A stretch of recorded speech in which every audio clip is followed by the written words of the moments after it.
ನಮಸ್ತೆ. ನಾವು ಚಿತ್ರದುರ್ಗ ಡಿಸ್ಟ್ರಿಕ್ಟ್ ಹೊಳಲ್ಕೆರೆ ತಾಲೂಕಿನ ಚಿಕ್ಕ ಎಮ್ಮೆಗನೂರು ಗ್ರಾಮ ಪಂಚಾಯತ್ ಒಬ್ಬ ಜನಪ್ರಿಯ ನಾಯಕನಾಗಿರುವ ವ್ಯಕ್ತಿ ಮೇಲೆ ಬನ್ನಿ ಅವರ ಒಂದು ಕಿರು ಪರಿಚಯ ಮಾಡ್ಕೊಂಡು. ಸರ್ ನಮಸ್ತೆ. ಸರ್ ತಮ್ಮ ಹೆಸರು? ಗಿರಿಧರ ಅಂತ. ಗಿರಿಧರ್ ಅಂತ. ಯಾವ ಪಂಚಾಯತ್ ಗೆದ್ದು ಮೆಂಬರ್ ಆಗಿದ್ದೀರಾ ಸರ್? ಚಿಕ್ಕೆಮ್ಮಿನ ಗ್ರಾಮ ಪಂಚಾಯತ್ ಚಿಕ್ಕೆಮ್ಮಿನ ಕ್ಷೇತ್ರದಿಂದ ಗೆದ್ದ ಮೆಂಬರ್ ಆಗಿದ್ದೀರಾ. ರಾಜಕೀಯ ಪ್ರವೇಶ ಯಾವಾಗ ಸರ್ ನಿಮಗೆ? ನಮ್ಮದು ರಾಜಕೀಯ ಕಾಂಟ್ಯಾಕ್ಟ್ 15 ವರ್ಷದಿಂದ ಇತ್ತು. ಮೊನ್ನೆ ಈಗ ರೀಸೆಂಟಾಗಿ 4 ವರ್ಷದಿಂದ ಕೆಳಗೆ ಆಯ್ಕೆ ಆಗಿದೆ ಗ್ರಾಮ ಪಂಚಾಯತಿಗೆ ಆಯ್ಕೆ ಆಗಿದೆ. ರಾಜಕೀಯ ಬರ್ಬೇಕಾದ್ರೆ ಒಂದು ಉದ್ದೇಶ ಇಟ್ಕೊಂಡು ರಾಜಕೀಯಕ್ಕೆ ಬರ್ತೀರಾ? ನೀವೇನೊಂದು ಉದ್ದೇಶ ಇಟ್ಕೊಂಡು ರಾಜಕೀಯ ಪ್ರವೇಶ ಮಾಡಿದ್ರಿ? ರಾಜಕೀಯ ಉದ್ದೇಶ ಅಂದ್ರೆ ನಮ್ಮ ಅಪ್ಪ ಮುಂದೆ ಫಸ್ಟಿಗೆ ರಾಜಕೀಯದಿಂದಲೇ ಬೆಳೆದು ಬಂದಂಥವ್ರು.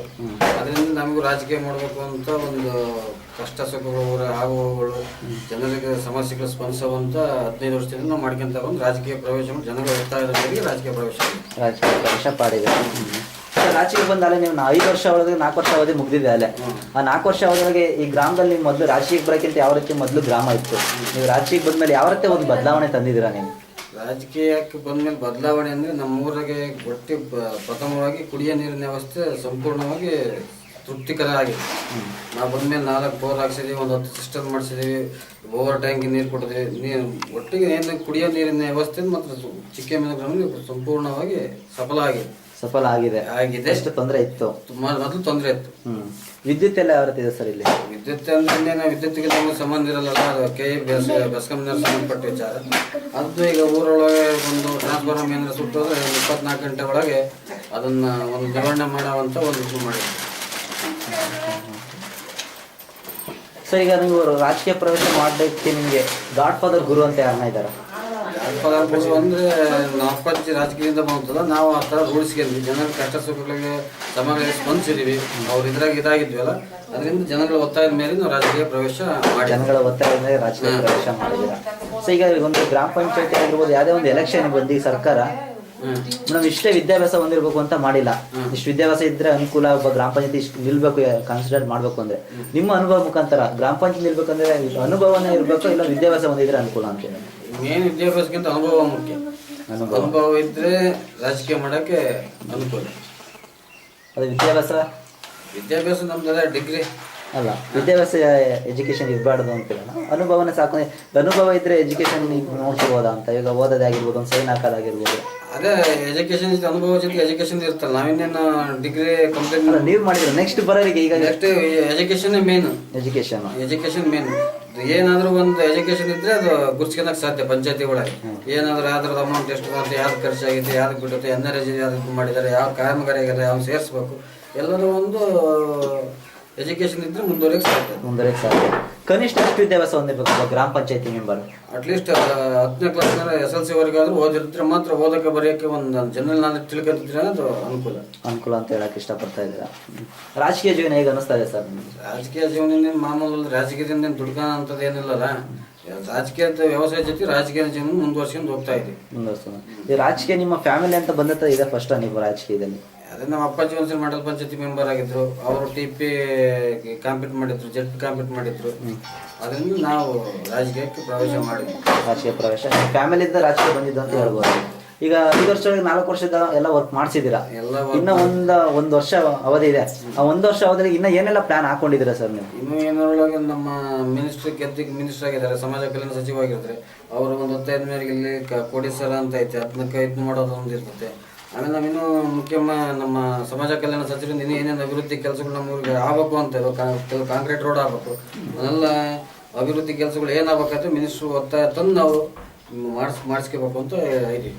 ಮಾಡಿಸ್ಬೇಕು. ಇನ್ನು ತುಂಬ ವರ್ಕ್ ಇದಾವೆ, ಮಾಡಿಸ್ಬೇಕು ಅಂತ ಹೇಳಿ. ನೆಕ್ಸ್ಟ್ ನೀವು ಎಲೆಕ್ಷನ್ 1 ವರ್ಷ ಮುಗಿತೈತೆ, ನೆಕ್ಸ್ಟ್ ಏನಾದ್ರು ಇದರಲ್ಲೇ ಕನ್ಸಿಡರ್ ಮಾಡ್ತಾರೆ, ಬೇರೆ ಇದರಲ್ಲಾದ್ರೂ ನಿಲ್ತೀರ? TP TP ಆದ್ಮೇಲೆ ನೆಕ್ಸ್ಟ್ ಇದು ನಾವು ಮತದಾರರ ಒತ್ತಾಯದ ಮೇರೆಗೆ ಅದು ಮುಂದಿನ ಇದನ್ನ ಡಿಸೈಡ್ ಮಾಡ್ತೀವಿ. ನಾವು ಜನಗಳ ಒತ್ತಾಯದ ಮೇಲೆ ಮುಂದಿನ ಒಂದು ಚುನಾವಣೆ ಡಿಸೈಡ್ ಏನು ನೋಡೋಕೆ ಅಂತ ಡಿಸೈಡ್ ಮಾಡ್ತೀರಾ ಹೇಳ್ತಾ ಇದ್ದೀರಾ. ಇದನ್ನ ಬಿಟ್ಟು ನಿಮ್ಮ ಬೇರೆ ಕಡೆ ತಮ್ಮಂತ ಗುರ್ಸ್ಕೊಂಡಿರೋದು, ಈಗ ಗ್ರಾಮ ಪಂಚಾಯತಿ ಬಿಟ್ಟು ಬೇರೆ ಕಡೆ ಸೋಷಿಯಲ್ ವರ್ಕ್ ಎಲ್ಲ ಮಾಡ್ತಾ ಇರ್ತೀರಾ, ಆ ಥರ ವರ್ಕ್ ಏನಾದರೂ ಏನಾದ್ರು ಮಾಡ್ತಿದ್ರ? ಸೋಷಿಯಲ್ ವರ್ಕ್ ಅಂದರೆ ಇನ್ನೇನು, ಈಗ ನಮ್ಮ ಊರಿಗೆ ವೃದ್ಧಾಪ್ಯ ವೇತನಗಳು, ಅಂಗವಿಕಲರ ವೇತನಗಳು, ಆಮೇಲೆ ಯಾವ ನಾವು ಬಡ ಜನಗಳಿಗೆ 70 ವರ್ಷ ವೃದ್ಧಾಪ್ಯ ವೇತನಗಳು ಭಾಳ ಮಾಡಿಸ್ಬಿಟ್ಟಿದ್ವಿ.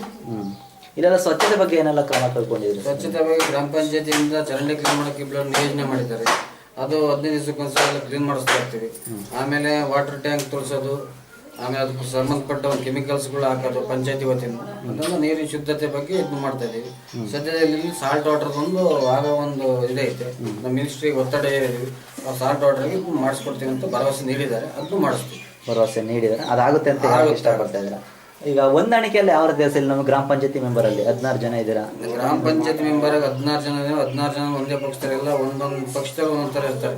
ಈಗ ಕೆಲವರು ಊರವರು ಕೆಲವು ಪಕ್ಷದಲ್ಲಿ, ನಮ್ಮೂರಾಗೆ 2 ಪಕ್ಷದ ಮೆಂಬರ್ ಇರ್ತೀವಿ ನಾವು.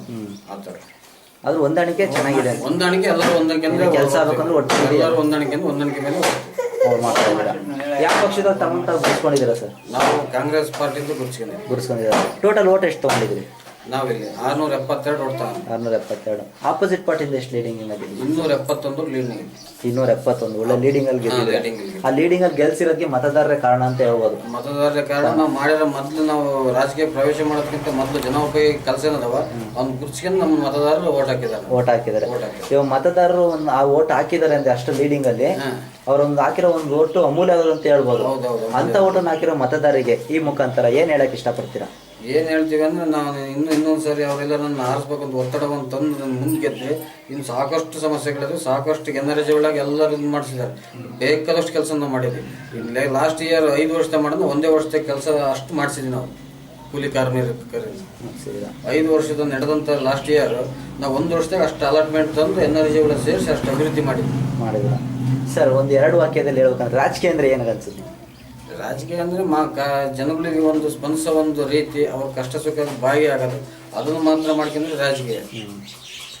ಅದರಿಂದಲೇ ನಾವು ರಾಜಕೀಯಕ್ಕೆ ಚೆನ್ನಾಗಿ ಒಂದಕ್ಕೆ ರಾಜಕೀಯ ಇಡಿಸುತ್ತೆ ಅಂತ ಹೇಳಕ್ಕೆ ಇಷ್ಟಪಡ್ತೀರಾ? ರಾಜಕೀಯ ಇಡಿಸುತ್ತಂದ್ರೆ ಇದ್ರಾಗೇನು ರಾಜಕೀಯದಾಗ ಏನಿಲ್ಲ, ಜನಗಳು ಕಷ್ಟ ಸುಖಕ್ಕೆ ಭಾಗಿಯಾಗಬೇಕು. ಒಬ್ಬ ಬಿದ್ದ ಮೇಲತ್ತ ಒಂದು ಕೆಲಸ ಮಾಡಿದ್ರೆ ಮಾತ್ರ ಅದು ರಾಜಕೀಯಕ್ಕೆ ಬೆಲೆ ಅಂತಕ್ಕಂಥ ಇರ್ತದೆ. ಈಗ ಕೆಳಗಿದ್ದನ್ನು ಕೆಳಗೆ ತುಳ್ಕೊಂತ ಹೋದ್ರೆ ರಾಜಕೀಯದ ಬೆಲೆ ಇರಲ್ಲ. ಸರ್, ನಿಮ್ಮ ಒಂದು ರಾಜಕೀಯ ಜೀವನ ಹೀಗೆ ಸುಖಕರವಾಗಿರಲಿ ಅಂತ ನಾವು ಆಶಿಸ್ತೀವಿ. ಇನ್ನ ಒಳ್ಳೆ ಅವಕಾಶ ಬಂದಾಗ ಭಾಗವಹಿಸಿ, ಇನ್ನ ಜನಸೇವೆ ಹೆಚ್ಚ ಮಾಡಿ ಅಂತ ಆಶಿಸ್ತಾ ಇಷ್ಟೊತ್ತು ನಿಮ್ಮ ಅಮೂಲ್ಯವಾದ ಸಮಯ ನಮ್ಮ ಕಳೆದಕ್ಕೆ ತುಂಬಾ ಧನ್ಯವಾದಗಳು ಸರ್.